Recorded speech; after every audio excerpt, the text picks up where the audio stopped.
आपण जेव्हा जगात येतो तर आपल्या हातून काही ना काहीतरी चांगलं घडलं पाहिजे.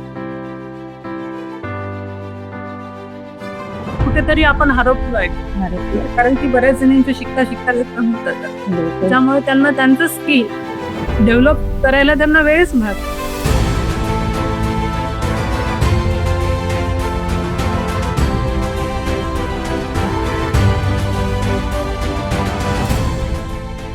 कुठे गेल्यानंतर त्यांची गरीब परिस्थिती बघून मला खूप आदरायला झालं.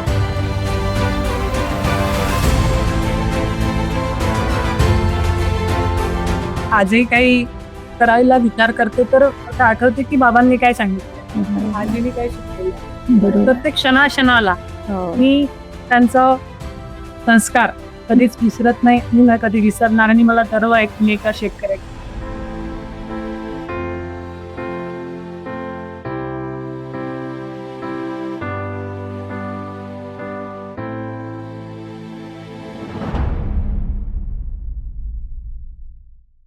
नमस्कार. गप्पा विथ प्रीतीमध्ये आपल्या सगळ्यांचं स्वागत आहे. आज आपल्या सोबत आहेत आरती. आरती म्हणजे केवळ नाव नसून सेवाभावाची ज्योत आहे. आरती हे केवळ नाव नसून सेवाभावाची ज्योत आहे आणि लोकांच्या विश्वासाच्या कर्तृत्वाची ओळख आहे. तर मित्रांनो, आज आपल्या सोबत आहेत आरती राजेश वानखडे. ताई नमस्कार. तुमचं खूप खूप स्वागत आहे आमचं गप्पा विथ प्रीतीमध्ये. कारण आमदार राजेश वानखडे यांना कोण ओळखत नाही, दादांना कोण ओळखत नाही, पण ताईंनी सुद्धा त्यांच्या कर्तृत्वाचा जोरदार ठसा उमटवलेला आहे. आणि आपण आज गप्पा विथ प्रीतीमध्ये ताईंचा हा प्रवास किती प्रेरणादायी आपल्यासाठी आहे ते सगळं जवळून बघणार आहे आपण ताईंना. तर ताई, तुमच्यासाठी हा मनमोकळा संवाद आमच्याकडून आणि तुमचे खरंच मनापासून आभार. ताई, सुरुवात आपण करूया बालपणापासूनच. तर ज्या पद्धतीने हा तुमचा प्रवास आहे, तुमच्या बालपणाबद्दल थोडंसं आमच्या प्रेक्षकांना सांगा. एक साधारण कुटुंबात आणि माझे वडील शेती करायचे वर्धा जिल्ह्यात. लहानपणीपासून बघितले की नॉर्मल जीवन कसं असते, शेतकरी कसे असतात, बरोबर. कसे आम्ही वाढलो. आम्ही 4 भाऊ बहीण आहे आणि आमच्या बाबांनी आम्हाला उत्तम संस्कार दिले, माझ्या आजी आजोबांनी उत्तम संस्कार दिले, सेवाभाव शिकवला. महाराष्ट्र फक्त आहे. अरे वा. आमचं गाव म्हणजे आदर्श गावाचा पुरस्कार मिळालेलं गाव. काय गावाचं नाव पण सांगा ते गाव. वर्धा जिल्ह्यात आहे. आणि माझ्या बाबांनी जे शिकवण दिली, माझ्या आजी आजोबांनी जे शिकवण दिली आम्हाला खूप प्रेरणादायी आहे. आजही काही करायला विचार करते तर असं आठवते की बाबांनी काय सांगितलंय, आजीने काय शिकवलंय. प्रत्येक क्षणाक्षणाला मी त्यांचा संस्कार कधीच विसरत नाही आणि नाही कधी विसरणार. आणि मला गर्व आहे की मी एका शेतकऱ्याची. बिलकुल. आणि बोलताना ते सगळं जाणवत आहे. ताई, तुम्ही जे बोलताय हे असं खरंच होत असतं की आपल्यावरती ज्यावेळी संकट येतं किंवा वेळ प्रसंग तसा असतो, त्यावेळी आपल्याला कधीतरी आपल्या मोठ्यांनी सांगितलेली ती वाक्य आपोआप आठवत असतात. तर ताई, हा जो तुमचा प्रवास होता, त्यानंतर तुमचा विवाह झाला आणि ज्यावेळी तुमचं लग्न झालं त्यावेळी राजेश वानखडे दादा हे आमदार नव्हते आणि त्यांना तुम्ही आमदार होताना पण बघितलं. त्यांच्या खांद्याला खांदा देऊन तुम्ही त्यांच्यासोबत उभ्या राहिल्यात आणि तुम्ही सुद्धा समाजसेवेची ही कास धरली.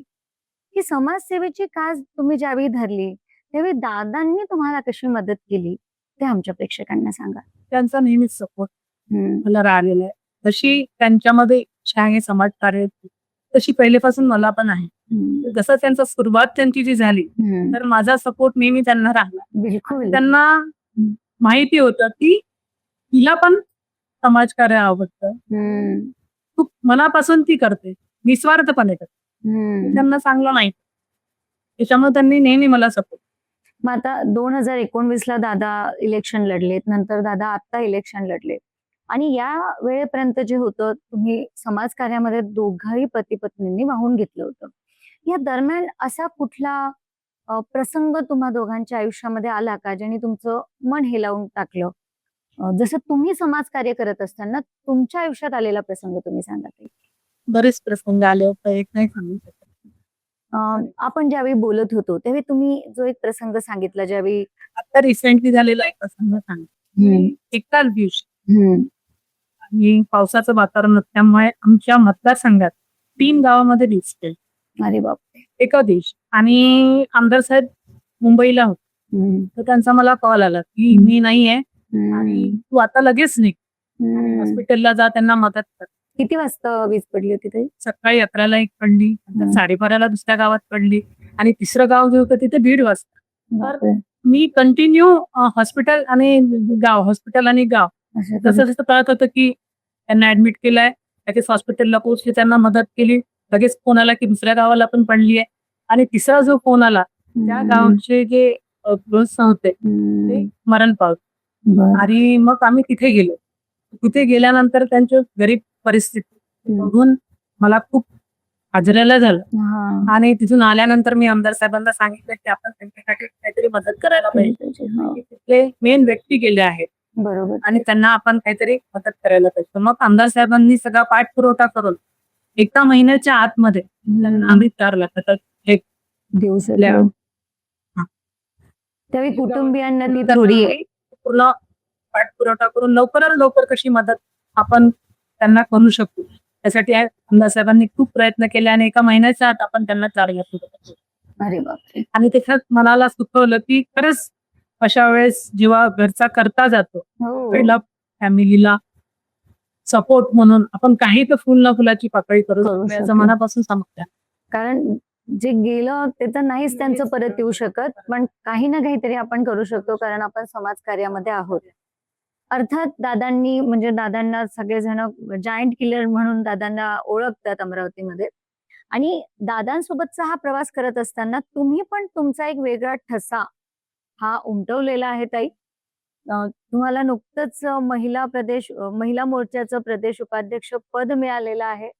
आणि तुम्ही हा सगळा जो प्रवास करताय, हा प्रवास तुमच्यासाठी किती प्रेरणादायी होता, कसा होता, तो थोडा प्रेक्षकांना सांगा. आतापर्यंत ज्या ज्या जबाबदाऱ्या मी सांभाळत आली आणि आमचा ग्रामीण भाग, आमच्या महिला बऱ्याचशा एकतर महिला आहेत, बऱ्याचशा महिला अशा आहे की ज्या एज्युकेटेड आहे पण त्या गावात काही करू शकत नाही. तर मी बघत असते की त्यांना आपण कशा प्रकारे मदत करू शकतो. कोणाचाही फोन आला तर आपण त्यांना काही तर मदत करू शकलो पाहिजे. आणि त्याचा सगळा मी पाठपुरवठा रोज आमदार साहेबांना देते. त्या माध्यमातून मी जे सांगते त्या गोष्टीचे लक्षात घेऊन त्याच्यावर उपाययोजना करून आणि त्यांना मदत कशी आपण करू शकू आम्ही दोघांहून प्रयत्न करतो. अरे वा. आणि गावात कसं आहे, ग्रामीण भाग म्हटलं की तुम्हाला माहिती आहे बऱ्याचशा सुखसुविधा अजूनपर्यंत नाही होत आहेत हळूहळू आणि बरेच जण शहरात नाही पोहोचू शकत, कंडिशन अशा नसतात. बरोबर. त्याच्यामुळे ज्या ज्या गावातल्या नीड आहेत त्यांना आता त्या सुविधा पाहिजे त्यापर्यंत आम्ही पोहोचण्याचा प्रयत्न करतो. त्याच्यामुळेच मी दौरे जास्त करतो की ज्या समस्या महिला मी तुम्हाला तेच विचारणार होते की ग्रामीण भागातील महिलांच्या काय मुख्यत्वे समस्या आहेत की त्या एक महिला समजू शकते. कारण आमदार साहेब जातात कार्यक्रमात जातात पण त्या कार्यक्रमांमध्ये सांगू शकत नाही. मी गावात जाते त्यांना भेटते आणि एकटे आमदार पण एवढे गावं करू शकत नाही. दौरा कंटिन्यू सुरू असतो. महिला एक पुरुष असल्यामुळे नाही जाऊ शकलं तर माझ्या जवळ येऊन त्या समस्या सांगतात आणि त्या समस्यावर आम्ही त्यांचा उपयोग. नाही, अगदी बरोबर बोललात ताई तुम्ही की महिला ही जेवढ्या मोकळेपणाने एका महिलेजवळ बोलू शकते, तिची समस्या सांगू शकते. तुमच्याकडे मुख्यत्वे कशा प्रकारच्या समस्या घेऊन महिला येतात ताई? जसे हॉस्पिटलमध्ये काम करणाऱ्या PSC असते, छोटे छोटे त्यांचे काही समस्या असतात त्या असतात, गावातल्या समस्या असतात, दारूबंदीसाठी येतात, बऱ्याचशा गोष्टी अशा असतात ज्या एकल महिला असतात त्यांना फार कठीण असतात त्या गोष्टी एकल महिलांसाठी. तर ह्या सगळ्या ज्या असतात आता बचत गटांच्या माध्यमातून आपलं सरकार त्यांना फार पाठबळ देत आहे. कारण की आता मी बऱ्याचशा ठिकाणी जाते तर बचत गटाच्या माध्यमातून तर चांगला व्यवसाय करत आहे. आणि माझी अशी इच्छा आहे की मी महिलांसाठी ग्रामीण भागात काहीतरी करायला पाहिजे जेणेकरून त्यांची मुलं पण तिथे चांगले एज्युकेशन घेतील आणि त्या स्वतः पण घर सांभाळून, जसं मी माझं घर सांभाळून काम करते बाहेर पडते, आपण बाहेर पडली त्यांची स्वतःची ओळख बिलकुल.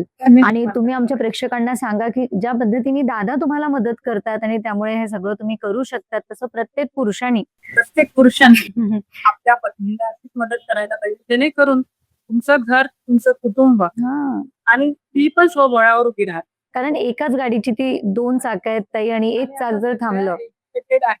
तर त्यांना असं वाटतं की कुठेतरी आपण हरपलोय, हरपलं. कारण की बऱ्याच जणींचे शिकता शिकता लग्न होऊन जातात. बिलकुल. त्याच्यामुळे त्यांना त्यांचं स्किल डेव्हलप करायला त्यांना वेळच मिळत नाही. नाही, बरोबर आहे आणि ताई. ग्रामीण भागात असंच आहे. होतं. म्हणजे ते आम्ही मागे पण हे बोललो की ती सध्या काय करते, तर ती घरामध्ये हरवलेलीच आहे. आणि तो एक आम्हाला आणि मूल एवढंच न करता ती बाहेर पडून पण तिचं नवीन एक विश्व तिने निर्माण केलं पाहिजे. तिच्या पायावर उभं होणं खरं फार गरजेचं आहे. आणि खरंच आमच्या महिला पण त्या करतील असं मला दिसतं. बिलकुल करतील. त्यांना संधीची जी गरज आहे. तुम्ही सध्या कुठले उपक्रम राबवत आहात ते महिलांसाठी? महिलांसाठी बरेचसे उपक्रम हं, करतोय. आणि हं. आमच्या ग्रामीण महिला असल्यामुळे आम्हाला माहित आहे की प्रत्येक जण शेतावर जाऊन काम नाही करू शकत. ज्या शेतावर जातात, ज्या घरी असतात, हं. त्यांच्यासाठी पण आपण काहीतरी करायला पाहिजे. त्याच्यावर आमचं सुरू आहे. लघु उद्योग वगैरे, लघु उद्योग, कुटीर उद्योग अशा प्रकारचे उद्योग महिलांसाठी गावामध्ये आपल्याला करता येऊ शकतात. चालू आहे. तर असं व्हिजन आहे का पुढे, की तुमच्या दृष्टिकोनामध्ये, की काय महिलांसाठी तुम्हाला करायची इच्छा आहे? हे सगळं लघु उद्योग, कुटीर उद्योग आणि त्यांच्या मुलांसाठी काही प्लॅनिंग आहे का ताई? त्यांच्या मुलांसाठी पण आपण ग्रामीण भागात कॉन्व्हेंट वगैरे प्रत्येक 2-4 गावा मिळून तरी एखादी चांगली शाळा असली, हां. जेणेकरून त्यांची मुलं कॉन्व्हेंटला शिकतील, तर त्यांना शहरात यायची गरज पडणार आणि नाही. त्या पण तिथे एखादा रोजगार करतील, तर त्यांचं कुटुंब, त्यांची फॅमिली सोबत त्यांचं स्किल डेव्हलप करू शकतात. कारण की शहरात गेल्यानंतर कुटुंब, सासू-सासरे वेगळे, त्या वेगळ्या. आणि आजकाल मुलांना फार जरुरी आहे की आजी-आजोबांचं पण असलंच पाहिजे. बिलकुल. कारण उलट एकत्र राहण्याने तो फरक पडतो की ती जेव्हा आई बाहेर निघेल, तर आजी-आजोबा असतील, तर ते मुलांना सांभाळून तिचं पण काम होईल. बिलकुल आहे. म्हणजे मी कधी माझ्याबद्दल फार सांगत नाही, पण हेच एक कारण होतं, की आम्ही नागपूरला सेटल होतो. पण हे माझं नेटिव्ह असल्यामुळे आणि माझी मुलगी 3 वर्षाची होती, तर आम्ही नाही तर मग ती तिच्या आजी-आजोबांजवळ असली पाहिजे. हे मुख्य कारण होतं येण्यासाठी. म्हणून तुम्ही अगदी बरोबर बोललात. जॉइंट फॅमिलीज ज्या हरवत चाललेल्या आहेत ताई, त्या किती गरजेच्या आहेत ओ? खूप गरजेचं आहे. हो. भरपूर गरजेचं आहे. काय होतं, संयुक्त हे होतात ना फॅमिली, आई-वडील वेगळे आणि मुलं वेगळे. तर त्या मुलांवर पण ते जसे संस्कार पडायला पाहिजे पडत नाही. जसं आम्हाला आमच्या आईची आजोबांनी संस्कार दिले. त्याच्यामुळे आज आम्हाला ते आठवतात.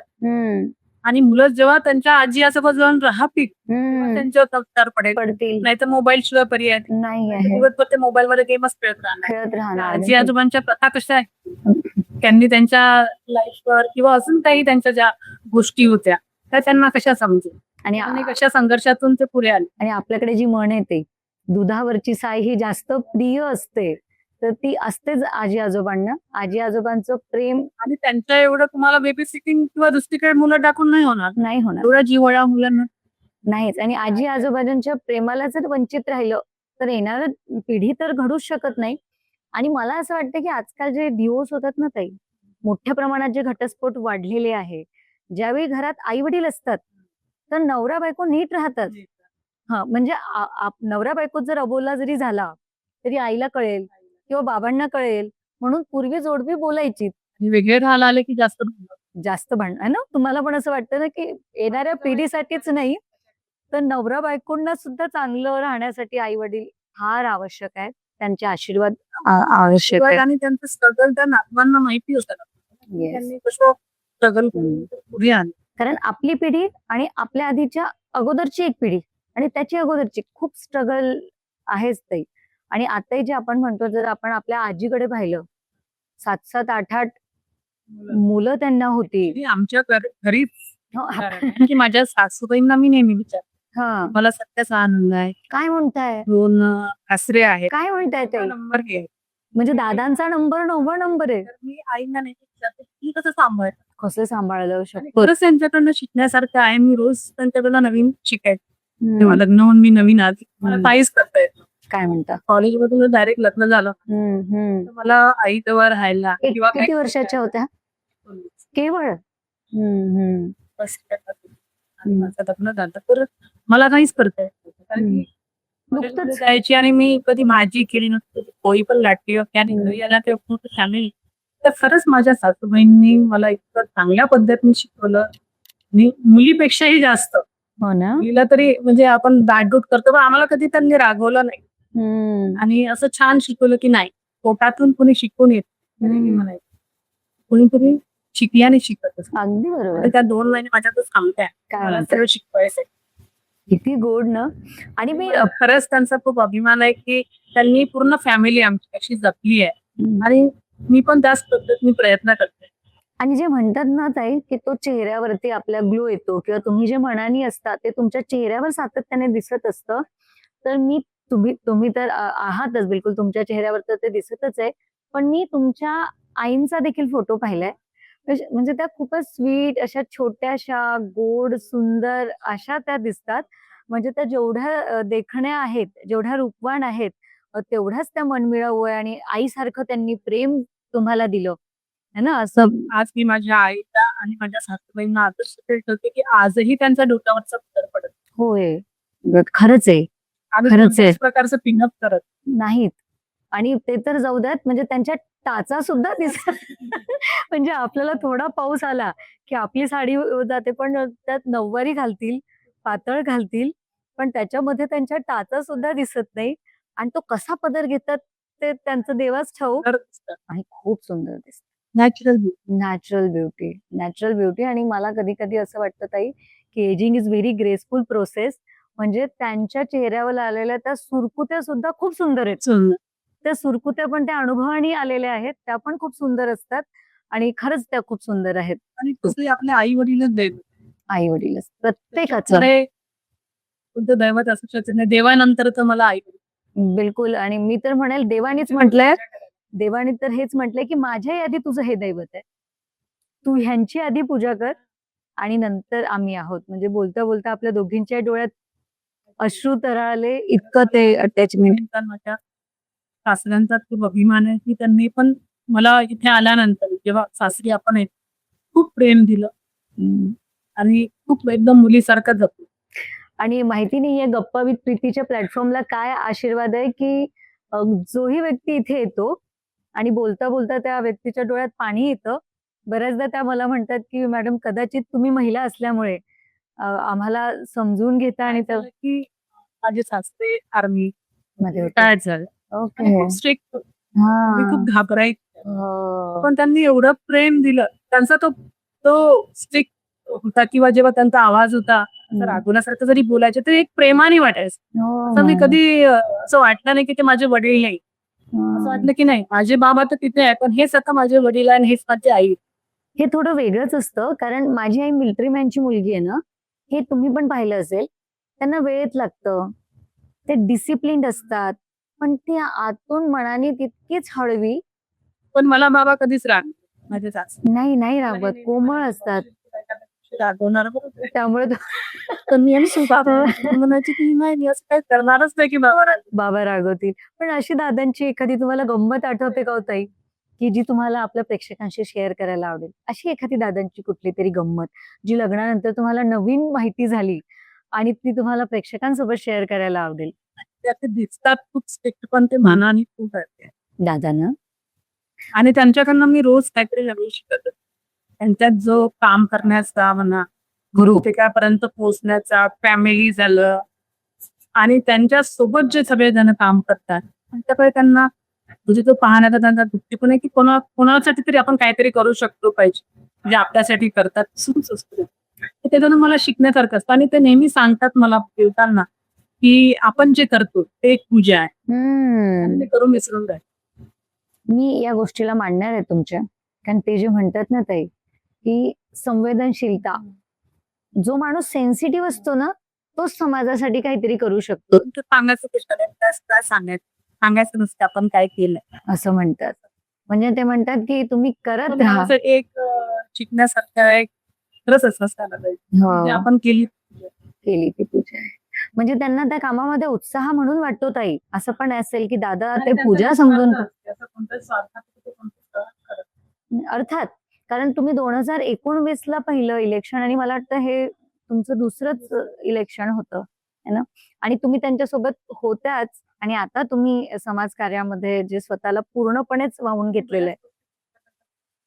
आणि काय झालं माहितीये ताई, तुम्ही समाजकार्यात स्वतः वाहून घेतल्यामुळे आता हे 2 हत्तींचं बळ कामाचं म्हणते मी, की तुम्ही आणि दादा हे पूर्वी एकच काम करत होत्या. आता तुम्ही स्वतःला वेगळं केल्यामुळे दादा कुठेतरी व्यस्त असले, की तुम्हाला सुद्धा त्या लोककार्यामध्ये स्वतःला वाहून घेता येतं. कारण की बरेचसे ऑफिशियल काम असतात, मीटिंग असतात. हम्म. तेव्हा त्यांना जेव्हा जावं लागतं, तेव्हा एखादा असा महत्वाचा कार्यक्रम होऊन जातो, की माझं तिथे असणं फार जरुरी असतं. कारण की सगळ्यांना अपेक्षा असते. बिलकुल. आमदार नाही आले, तर वहिनी तरी आल्या. आणि आणि त्यांचं ते प्रेम ते माझ्यासाठी खूप मोठं गिफ्ट आहे. लोकांचा सगळ्यांची इच्छा असते, की नाही आमदार साहेब नाहीये तर वहिनीला तरी. काय गमक आहे, की लोक तुमच्यावर इतकं प्रेम करतात, इतका विश्वासाचं जे तुम्ही नातं लोकांसोबत निर्माण केलंय ताई, याच्या मागचं रहस्य काय आहे? असं तर काही वाटत नाही, की त्यांनी म्हणजे माझं निस्वार्थ. हा, आणि म्हणूनच. प्रत्येक जण आपल्या जवळ येतो. तो कुठेतरी आपण त्याचं काहीतरी समाधान निदान झालं पाहिजे आणि त्याच्या प्रत्येक कामापर्यंत आपण कशा पद्धतीने पोहोचू शकतो आणि किती लवकर पोहोचू शकतो याचा माझा प्रयत्न सुरू आहे. खरं कारण सांगू तुम्हाला, तुम्ही हे जे मनापासून प्रेम करता ना आणि ते त्यांच्यापर्यंत तसंच्या तसं पोहोचतंय आणि त्याच्यामुळे कधी कधी काय होतं ते तुम्ही बोलला निस्वार्थ प्रेम, तर हे निस्वार्थ प्रेम जसंच्या तसं त्यांच्यापर्यंत पोहोचतंय आणि म्हणून त्यांचा तो विश्वास आणि ते तुमच्यावरती इतकं प्रेम करतात ताई, असं मला वाटतं की हे त्याच्या मागचं कदाचित गमक असावं, है ना? एक मला संपवावंसं तर वाटत नाहीये, पण आमच्याकडे एक रॅपिड फायर असतो आणि त्याच्यामध्ये आम्ही हलके फुलके प्रश्न तुम्हाला विचारतो ताई. बघूया तुम्हाला आवडतात का? ताई, एका शब्दात जर तुम्हाला स्वतःचं वर्णन करायचं असेल तर तुम्ही काय म्हणाल?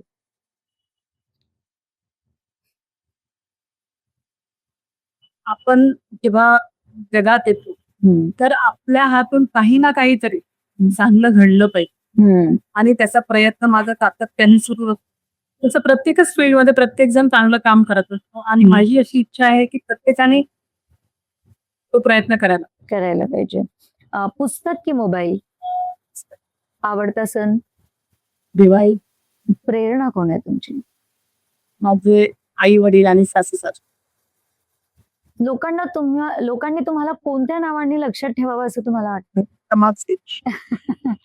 आणि आयुष्याचं सूत्र सांगा एका वाक्यात. आयुष्याचं सूत्र हेच आहे की कधी कोणाला माझी गरज पडली तर नक्की या. म्हणजे प्रत्येक जण जसा डॉक्टर असतं, डॉक्टरची ड्युटी करतो आणि कोणत्या तरी पेशंटला त्यांनी ठीक करायचा प्रयत्न करत राहा. तसंच माझी इच्छा आहे की प्रत्येकाने माझ्यापर्यंत यायचा प्रयत्न करायचा आणि मी नक्कीच त्यांची सहकार्य करू शकते, त्यांची मदत करू. आणि घर तुम्ही सांभाळता, इतकं छान सांभाळता, कुटुंबाला सांभाळता, तुम्ही जॉईंट फॅमिली मध्ये राहता, राहिलेल्या पण आहात, सासूंवर तुमचं इतकं प्रेम आहे, समाजकार्य करताय, इवन दादांना साथ देताय, दादांना सोबत देताय, हे सगळा समतोल कसा करता तुम्ही आणि याचं बळ तुम्हाला कुठून मिळतं? तिथे असतं. काय म्हणताय? आणि सगळ्यांना मी शिकते की फॅमिली कसं सांभाळायचं. आता एक नवीन वेब सिरीज आलीये, खूप चालते ती, अगं आई ते अहो आई. तर तुम्ही सांगा आईंबद्दल. आईंकडनं शिकायला असं मिळतं की त्यांनी सगळ्यांना एक जोडलं आहे. अशा 6 बहिणी आहे. असं नाहीये की बा नुसतं बहिणी आहेत. त्यांच्या जाऊ, त्यांची मुलं, अशी भाची पण भरपूर आहे. तर आमच्याकडे असं वाटत नाही की बा किलत कुणी आहे. अरे वा. आणि आईंनी माझा जरी एखाद्या वेळेस फोन करणं नाही झाला, तर आईंचा वीकली मला एक किंवा 2-4 दिवसांनंतर कॉल आहे. आणि मला असं अपराधी होतं कधी-कधी की अरे पण आईला फोन नाही केला, आईचा फोन आला. अगो बाई. आपण बिझी असल्यामुळे असं त्यांना असं वाटतं की बा म्हणजे त्या अजूनही नाती इतकं जपतात आणि इतकं सगळं करतात. जपणं आणि ते एवढी त्यांची भक्ती म्हणा, देवावर विश्वास आणि त्यांचं ते पाहून म्हणजे मला खूप म्हणजे शिकायला मिळतं. आणि खरंच मला त्यांच्याकडनं रोज काहीतरी शिकते मी आणि शिकणार. निश्चितच. आणि त्या माझ्या खूप प्रेरणा देतात. आई है ना, सासूबाई. तर बिलकुल आरती ताई, तुमचं पण लाईफ आणि तुमचं पण जीवन अतिशय प्रेरणादायी होतं. तुम्ही सुद्धा भक्तीने, निस्वार्थपणे आणि समाज कार्यामध्ये ज्या पद्धतीने दादा काम करत आहे, दादांना तर तुम्ही साथ देतच आहे, सोबत देतच आहेत. पण त्याचसोबत अतिशय संवेदनशीलतेने प्रत्येक नागरिकाच्या, तुमच्या मतदारसंघातील प्रत्येक माणसाच्या आणि मला असं वाटतं अमरावतीमध्ये सुद्धा तुम्ही सगळ्यांसाठीच कार्य करताना मला सातत्याने दिसत असता. तर खूप आनंद झाला मला तुम्हाला इथे बोलावून. मला सुद्धा तुमच्याकडनं खूप काही शिकायला मिळालं आणि सगळ्यांनाच मिळेल. ताईंनी एक आश्वासन पण दिलेलं आहे, की माझ्यापर्यंत तुम्ही कधीही या. मी तुमच्यासाठी असेल या आश्वासनाने ताई आपल्यासोबत आहेत. तर धन्यवाद आरती ताई, तुम्ही इथे आल्याबद्दल धन्यवाद.